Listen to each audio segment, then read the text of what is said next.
90 के दशक की हिंदी और साउथ इंडियन फिल्मों के फैन हैं तो कर्नल चिकारा का नाम सुनते ही आपके जहन में एक डरावना चेहरा जरूर उभर आएगा।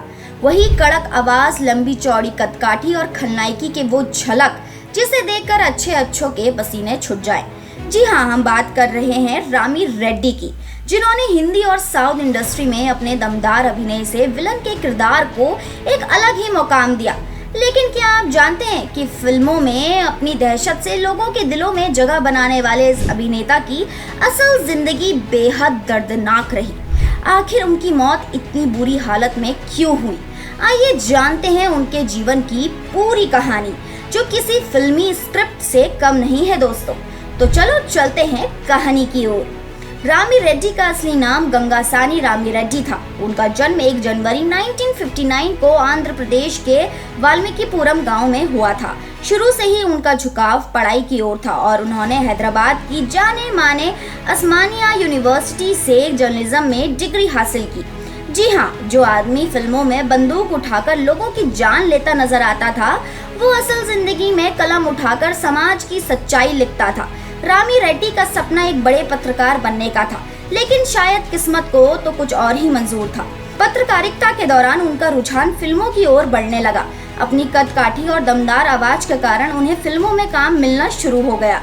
उन्होंने 1980 के दशक के अंत में तेलुगु फिल्मों में छोटे मोटे रोल करने शुरू किए। फिल्मी करियर में असली ब्रेक उन्हें 1989 में मिली फिल्म अंकुशम से, जिसमें उन्होंने स्पॉट नाना नामक खूंखार विलन का किरदार निभाया। इस फिल्म में उनकी एक्टिंग इतनी दमदार थी कि दर्शकों ने उन्हें असली विलन मान लिया। इसके बाद तो रामी रेड्डी के करियर ने ऐसी रफ्तार पकड़ी कि उन्होंने एक के बाद एक हिट फिल्मों में काम किया। उनकी कई तेलुगु फिल्में हिट रही हैं। तेलुगु इंडस्ट्री में सफलता के बाद रामी रेड्डी ने हिंदी सिनेमा में कदम रखा और यहाँ भी अपनी विलनगिरी से सबको दंग कर दिया। 1993 में आई फिल्म वक्त हमारा है में उन्होंने कर्नल चिकारा का रोल निभाया। उनका ये किरदार इतना खौफनाक था, लोग आज भी उसे याद करते हैं।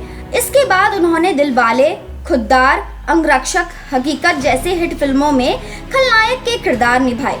हिंदी फिल्मों में भी उन्होंने वही दहशत पैदा की जो उन्होंने साउथ की फिल्मों में की थी। अब सवाल ये उठता है कि आखिर रामी रेड्डी इतने खतरनाक विलन क्यों लगते थे? हम आपको बताते हैं। भारी भरकम कदकाठी, 6 फीट से ज्यादा लंबाई और मजबूत शरीर, दमदार आवाज। उनकी गहरी और भारी आवाज उनके किरदार को और भी डरावना बना देती थी। नेचुरल एक्सप्रेशंस, वो सिर्फ चेहरे से ही डराने की कला जानते थे। वेरिएशन, हर फिल्म में उनका किरदार थोड़ा अलग होता था, जिसमें वो बोरिंग नहीं लगते थे। रामी रेड्डी ने अपने करियर में हिंदी, तेलुगु, तमिल, कन्नड़, मलयालम और भोजपुरी भाषा की फिल्मों में काम किया।